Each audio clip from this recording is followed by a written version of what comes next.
What's up, NBA fan? What's up, all sports fans? This your boy JB, host of the Behind the Bench podcast network and channel, giving a shout out to the rest of the crew: Shad, Kelvin, Jermaine, KB Film Room, Big Dog Talk Sports. That's right. That's right. Everyone who's tuning in, thank you for supporting Behind the Bench. Subscribe to the channel, help make the show the best that it can be. Look, I don't go searching for this stuff. This stuff finds me. For people who grew up during the 70s and watched Good Times, Florida used to always tell JJ, well, don't go out there trying to find nothing. Look, everybody who takes the time to listen to or support Behind the Bench, they know my feelings about my young core, man. And I know I'm super passionate about it. But there's always a reason why. It's just not me trying to I'm not trying to play the role. I'm not trying to convince anybody of what was beginning to unfold. It's not even about that. The eye test, and the heart. And I'm telling you, man, whoo! I got to share this, man. This is just real quick, man. You know, uh, I like watching over these past 7 years, man, to help me kind of get through this drudgery, or what I like to call, man, the purple and gold being hijacked, because that's what happened. That's what happened to the franchise. It was hijacked. Uh, I go back and watch old interviews like exit interviews, or you know practice interviews, or uh, post game interviews. I love watching that, man. I always say, and I mean this from the bottom of the heart, man. I mean it from the bottom of the heart. When it comes to the NBA, and I'm not exaggerating this, man, and I love the history of the franchise, man, and I became a fan of Kobe Bean Bryant, man. I always be Kobe Bean, man. I call him, he is like a godfather figure of this league. So many contemporaries of his, or proteges per se, they looked up to Kobe. They worked out at his Mamba Academy. From Kyrie Irving to Jason Tatum to Kawhi Leonard to Paul George, to Giannis Antetokounmpo. We can go down the line, man, and they all Jamal Murray. They all improved and brought the best out of themselves and took their game to the next level. That means something, and it didn't happen by accident. All that knowledge, man, and was passed down by Kobe Bean, and he been my favorite player from the time he was in high school to from the time he retired. But I have to say, man, I've never seen a player give like consistently from the time he started off as a rookie up until now, especially when he represented that purple and gold. I've never seen a player give as in-depth, professional, courteous interviews than Brandon Ingram. I'm talking about from his rookie season. I was amazed by it. I said, man, this young man, he was giving analysis about, how he wanted to improve and just his outlook on the game and whatnot. Uh, as a rookie, I'd never seen that before. He was speaking as if he'd been in the league for 10 years. Uh, but he knew his weak points as a player that he had to start working on. And I was just amazed by his demeanor when he gave his interviews, man. I was stunned. And I came across, I watched his exit interview, would turn out to be his last year for the Lakers in 2019. And he was being reflective, about his challenge of, recovering from the blood clots he had suffered during the latter part of that season. And he also mentioned how crazy the environment was around the team for obvious reason. I will not delve off into that. But I came across some information that someone posted 6 years ago. And I just came across that today.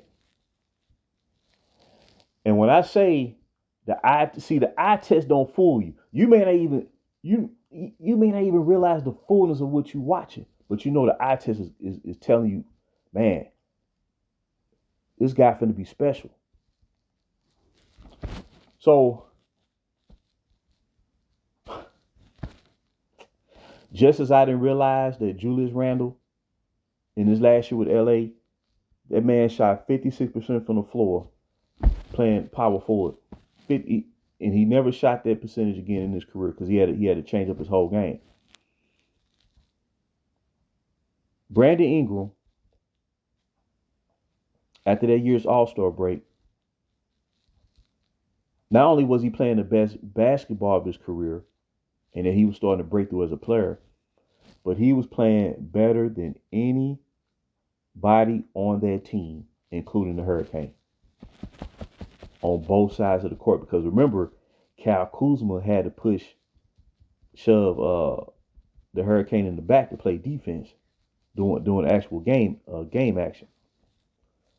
But I always say that Brandon Ingram was played defense better rocking that purple and gold than he did when he was traded out in New Orleans. See, I followed all these players that represent the young core. That was our real future. And when I noticed in his first year, the head coach down there, Alvin Gentry, he was more focused on offense. But that's been his forte since he's been, coaching the league. So this is not a knock. It's just his philosophy. Especially starting off with a young team. And Brandon Ingram built this game around that concept.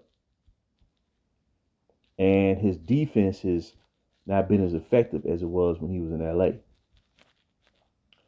But I came across this information today, and as I say, the eye test don't fool you. The eye test will never fool you.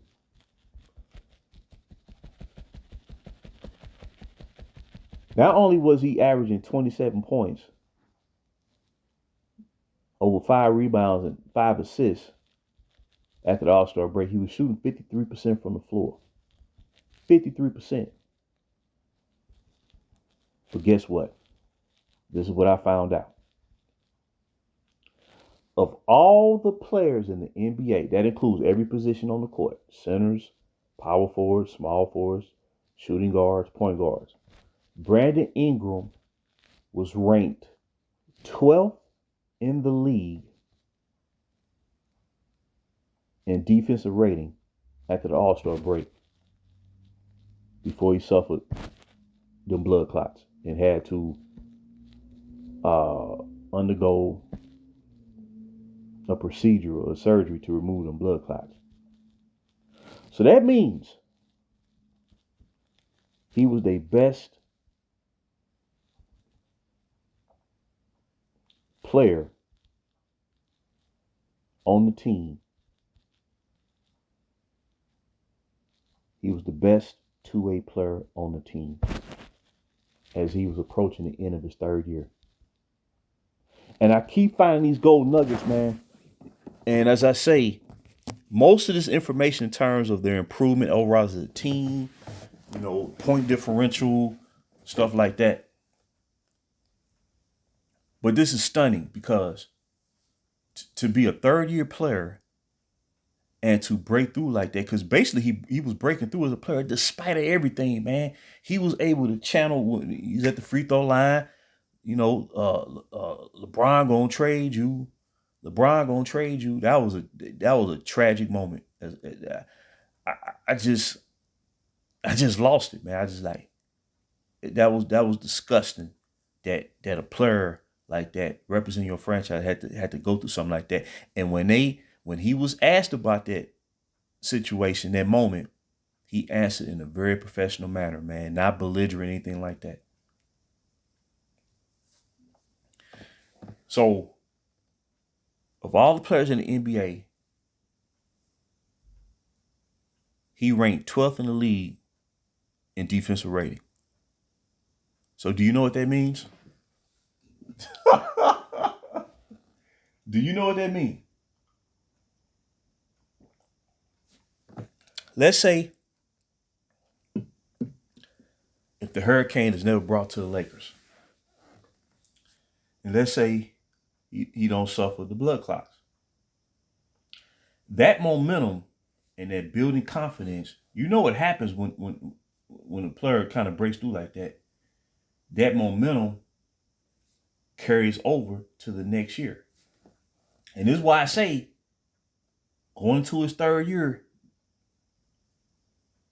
based on what he did his second year, remember, he doubled his scoring output from his rookie year, averaging 8 points a game, and he averaged 16 points a game in his second year. I said, okay, that's what you call growth.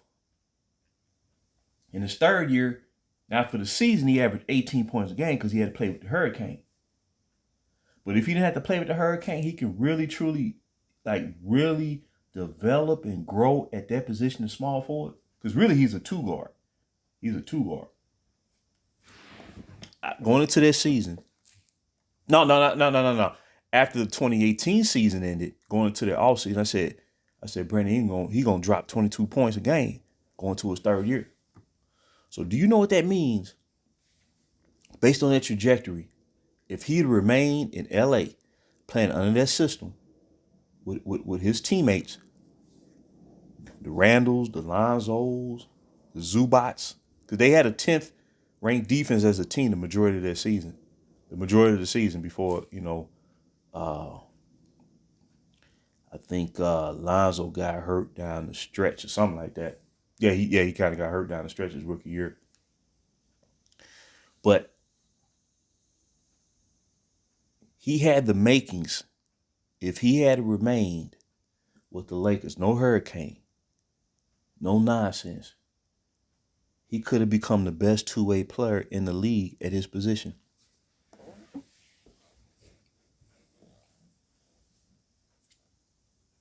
By the time he reached 25 years of age, 25 years of age. And when you think about it, man, as I keep saying, I keep finding these golden nuggets, man. 12th ranked defender in the NBA of 450 players in his third year in a season where it's total upheaval and essentially he's a trade asset. I remember the way he was balling. I remember they had a homestand where they played Philadelphia when Jimmy Butler was on the Sixers and Milwaukee. And he was scoring on this. I'm talking about when he was dropping the 27, 5, and 5. Jimmy Butler couldn't guard him for Philly. Chris Middleton couldn't guard him for Milwaukee. And it got so bad they had to try to double team him, and it still wasn't working. It started to click. And see, that's why I say normally when you drafted a one and done player like that has talent like that, on average they're gonna start to break through by some point in their third year. Just like Randall's, like he officially was playing in his fourth year in his last season in LA, but really it was his third year because he missed his entire rookie season after breaking his leg in his debut game. They're usually gonna break through around some point during that third year, and then by year 4, that's when they come of age. So imagine if they would have stayed the course with an Ingram breaking through like this, you would have developed your own star player. Then you have another player like Randall, who went on to become two-time All NBA, two-time All NBA second team with the Knicks. So that means there was only one player at his position who was better, and that was Giannis. Man, I take that any day of the week. Um, you have all that homegrown, and then in 2019, you bring in the right star player under your terms with no motives, and he gonna adhere to your system. You see what I'm saying? He gonna be the final piece of the puzzle. Telling you, man, I'm telling you, this team would be Oklahoma City Thunder would be able to mess with them, because now you got Zubac under the fold. Look what Zubac did last year, and he still didn't get the ball like he should have. That's what I'm saying. Zubac, he's tapped into about, even with the season he had, Ivica Zubac, he's only tapped into about 80% of his full talent. 80%. And I'm telling you, man, like, see, this is why it's important when you looking at young players. What messed the whole thing up was, you know, this player empowerment super team, looking at young players only assets. See, it's not the fault of the young player. It's the fault of the environment that's created, that often views them as nothing more than trade bait to create a win now team. So these talking heads can have something, you know. They prefer that. They don't really want to dig down and talk ball, because then you're going to start talking about the nuances. You're going to start talking about strategies, and then when you do that and talk about uphold the standard competition, that means you can't trash the past. See, it's all connected. It's all connected. But like I said, man, I know in my heart, I'm not just talking. I'm not just trying to spitballing. I'm being real. The Lakers had it all, and I'm telling you, they would have been working on their third championship by now, midway through the 2020s. Midway through. This man was the 12th best defender in the NBA after the All-Star break. That means he was the most effective player. He was the best player. And I know the Hurricane. He got all the stats in the world. I know he got the stature. I know he got the full career. You know, I know he's the more experienced player. But in terms of what you traded off to appease him and to capitulate to him, it's the greatest miscalculation I've seen in the history of professional basketball. And the proof of the pudding is, in year 1 of this fiasco, they finished 8 games under 500. When he was predicted, all them talking heads said he was going to lead their young core and the Lakers to the Western Conference Finals. They didn't even make the playoffs. This was 2 years before the play-in was introduced into the landscape. They didn't finish with a winning record. They didn't finish at 500. They finished 8 games below. So that means, based on that reality, the franchise started to operate backwards, and the arc of the team got severely disrupted, to where you had this tremendous future to where it's panic mode. Now we got a decision to make, and that young core they can't stand up to that media barrage that backs the Hurricane. They had no leverage, and you knew they was gonna be let go. And I knew that going in when the day that they signed the Hurricane. I said the young core is gone, you know. And imagine no LBJ, and you let Ingram roll.